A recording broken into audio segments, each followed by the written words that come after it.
मित्रांनो नमस्कार.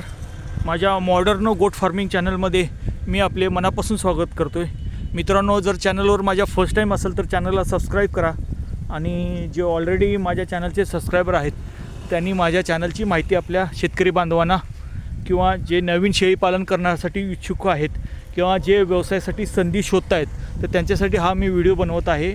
आणि मित्रांनो, जे शेळीपालनामध्ये ऑलरेडी शेळीपालन करत आहेत आणि त्यांना व्यवस्थापनाबद्दल काही त्रुटी आहेत किंवा बऱ्याच गोष्टी अशा असतात की शेळीपालनामध्ये सगळ्या गोष्टी अवेलेबल असतात तरी पण व्यवसायामध्ये यश येत नाही, तर त्यासाठी मित्रांनो व्यवस्थापन हाच भाग आहे.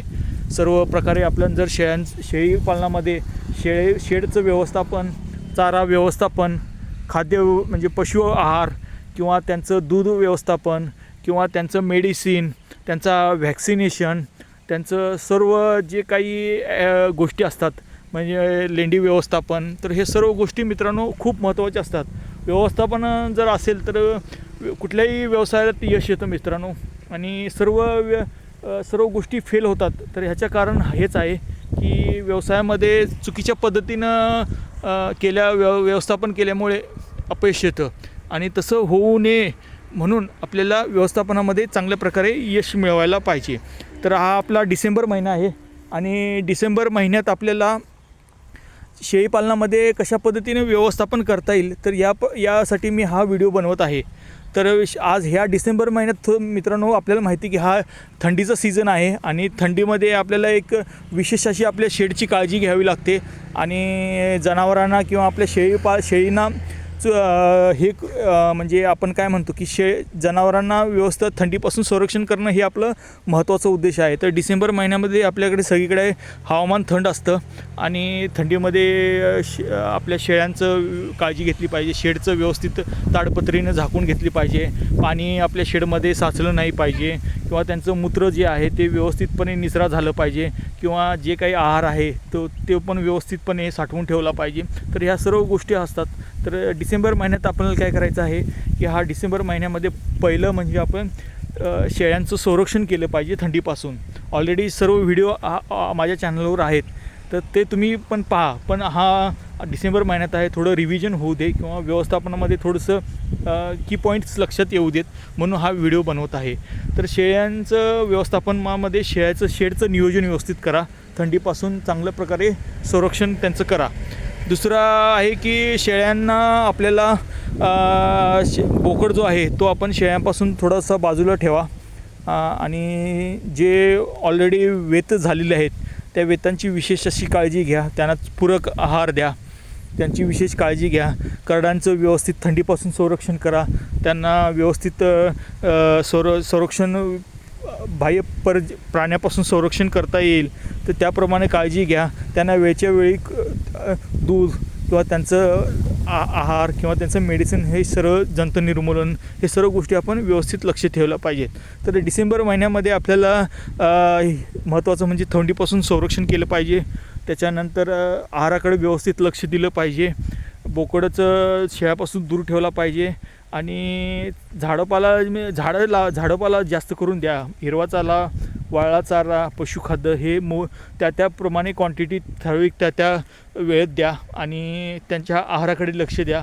आणि ज्या आपण गोष्टी व्यवस्थितपणे ज्या व्यवस्थापनामधल्या आहेत त्याच्याकडे काटेकोरपणे पालन करा. म्हणजे फक्त कसं असतं मित्रांनो की पहा, तुम्ही सर्व नियोजन जर केलं, प्लॅनिंग आपण म्हणजे कुठलंही वर्क करायचं असेल तर मित्रांनो प्लॅनिंग पाहिजे आणि प्लॅनिंग जर झालं तर निश्चित व्यवसायामध्ये यश येतं. तर अशा पद्धतीनं केलं पाहिजे, म्हणजे व्यवस्थापनाचाच भाग आहे. तर शेळीपालनामध्ये आपल्याला ह्या डिसेंबर महिन्यात महत्त्वाचं आहे. अजून एक आपल्याला 2-3 महिने थंडी राहणार तर खूप काळजी घ्यायला पाहिजे. कारण जसं आपण जसं थंडीमध्ये आपण गारठून जातो तसं जनावरही गारठून जातात. तर त्यांना थंडीपासून संरक्षण करण्यासाठी आपल्याला त्यांनाचं म्हणजे टर्पुलिन किंवा आपल्याकडे ताडपत्री किंवा जे काही आपल्याकडे त्यांचं संरक्षण करण्यासाठी जे काही बारदान म्हणतो आपण, तर हे सर्व आपण शेडला व्यवस्थित डागडुजी केली पाहिजे. कुठून वारा येतो का गार किंवा त्यांना पाण्याचं निचरा व्यवस्थित आहे, जागा कोरडी आहे का किंवा आतलं निर्जंतुकीकरण करणं, तर हे सर्व गोष्ट म्हणजे हवा खेळती राहणं, तर ह्या बेसिक गोष्टी आहेत. तर त्या जर झाल्या व्यवस्थित तर ते व्यवस्थित निघतात. नाहीतर बऱ्याच गोष्टी मित्रांनो अशा आहेत की काही मी शेतकऱ्यांच्या शेळीपालनामध्ये थंडीमुळे सुद्धा करडं एक्सपायर झालेली आहेत, अशी पण मी गोष्टी ऐकलेल्या आहेत. तसं नाही व्हायला पाहिजे, कारण मित्रांनो मग ही आपली मानवी चूक आहे, जनावरांची चूक नाही आहे. जर आपण थंडीपासून त्यांचं संरक्षण नाही करू शकलो तर ही आपली चूक आहे. तर ती चूक व्हायला नाही पाहिजे. मित्रांनो विचार करा, आपल्याला शेळीच्या जन्मापासून आपल्याला विक्रीपर्यंत आपल्याला जवळजवळ 8 ते 9 महिने किंवा 15 महिने असं थांबावं लागतं. आणि त्यांचं आहार, मेडिसिन, वेळ, आपलं कष्ट, एवढं सर्व गोष्टी असतात. तर ह्या अशा मानवी चुका नाही व्हायला पाहिजेत. नाहीतर मग आपण लॉसमध्ये जातो आणि आपला व्यवसाय डबघाईला येतो आणि आपण सर्व गोष्टी असतात तर मग आपण व्यवसाय बंद करून टाकतो. तर तसं नाही व्हायला पाहिजे मित्रांनो. तर डिसेंबर महिन्यामध्ये माझी रिक्वेस्ट आहे की थंडीपासून संरक्षण करा त्यांचं. आणि झाडोपाला द्या, जेवढं झाडपाला आहेत. तर ऑलरेडी माझे चारा व्यवस्थापनामध्ये बरेच व्हिडिओ आहेत. तर झाडापाला जास्त करून द्यायचा प्रयत्न करा, कारण निसर्गानंच त्या शेळीला झाडपाला वरबडून खाण्याची सवय म्हणजे दिलेली आहे. आपण गव्हाणीमध्ये सर्व कडबाकुट्टी करून टाकतोच, पण थोडंसं जास्त ह्या महिन्यात थंडीच्या ह्याच्यात त्यांना पोषक आहार देणं गरजेचं आहे. तर अशा पद्धतीने मित्रांनो हा एक छोटासा व्हिडिओ आहे. या डिसेंबर महिन्यात अशा पद्धतीने व्यवस्थापन करा. मित्रांनो माहिती आवडल्या तर व्हिडिओला लाईक करा, शेअर करा. तुमचं प्रेम असंच कंटिन्यू राहू देईल. कमेंट असेल तर काही कमेंट्स करा, किंवा तुम्हाला पुढचा व्हिडिओ कुठल्या टॉपिकवर पाहिजे तो मला कमेंटमध्ये मेन्शन करा. मी त्या पद्धतीने तो विषय घेऊन तुम्हाला व्हिडिओ बनवीन. मित्रांनो सबस्क्राईब करा, कारण सबस्क्राईब म्हणजे आमचं टॉनिक आहे. जेवढं तुम्ही सबस्क्राईब कराल तेवढं आम्हाला प्रेरणा मिळते, किंवा चांगल्या प्रकारे आम्ही कंटेंट आणण्याचा प्रयत्न करतो. मित्रांनो व्हिडिओ पाहिल्याबद्दल धन्यवाद.